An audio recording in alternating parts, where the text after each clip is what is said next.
Okay, so good day, guys. So let's look at scalars and what vectors.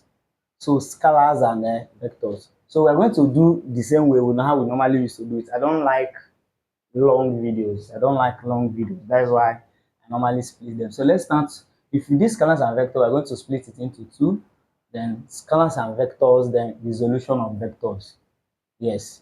I think after this, then we can look at other topics like let's say something like Hooke's law, let's say something like motion, work energy and power and co. So let's look at vectors, at one of scalars and vectors. So what do you have to know about this? So the first thing here is just the definition. So what is scalars? So scalar quantities are those quantities that have magnitude but no direction. Magnitude but no direction. Then vectors, in the other hand, are those quantities that have both magnitude and direction. Both magnitude and what? Direction. So let's look at see the the problem here is normally the examples. It's not only because there are many. All these quantities, there are many. The vectors, the scalars, there are many. Just to know them is actually the problem. So they normally used to test students very, very well in these scalars and vectors. So that is why, remember as I said in fundamental quantities, if you know fundamental quantities, others are not derived. The same way, I'll tell you examples of vectors. So if you know vector quantities, other ones are now scalar quantities. So vector quantities, I remember them with this acronym MFD wave. MFD wave. So what do I mean by MFD wave?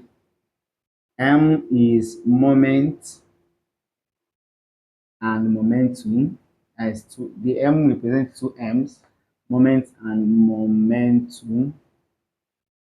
And you should know that momentum, impulse is changing momentum. So the same thing, I can say momentum slash impulse.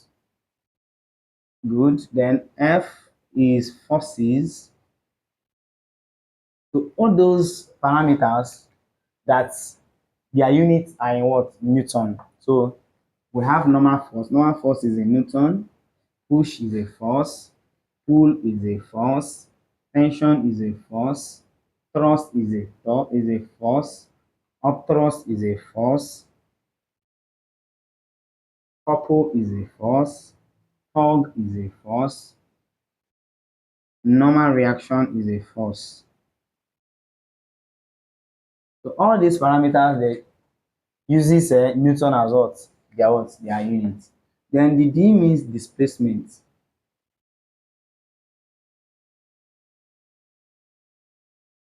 Then W means weight.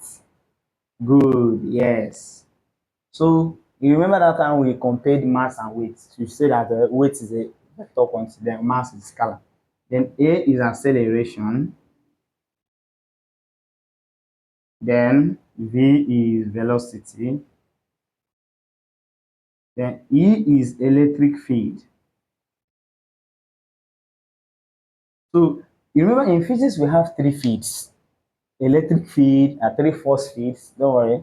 When we look at forces like force as a topic, you see that we have two types of force. We have contact force and force field or field force. So if you come to force field or field force, we have electric field, magnetic field, and gravitational field. So electric field is reminding me of what? Magnetic field, and also magnetic field, and also gravitational field. So what this thing means that all the formulas in electric field, magnetic field, and gravitational field, all of them are vectors, except their potential and potential differences.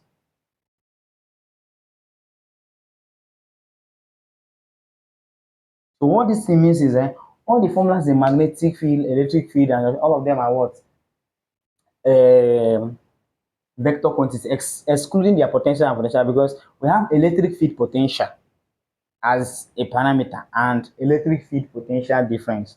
Now, when we do it, you should know the difference between, is a popularly asked question in exam. Electric field potential, electric potential difference, magnetic potential difference, gravitational field potential, field potential difference. So the one that have difference and potentials and potential differences are the one that are what, scalars. Other parameters and what, these three fields are what, scalar, sorry, are what, vectors. Then the potentials and the potential differences are what, scalars. I think with this question, or with this, don't supposed to fail any question in scalars and vectors. So we are going to look at the part two of this, where I'll talk about resolution of vectors. Bye.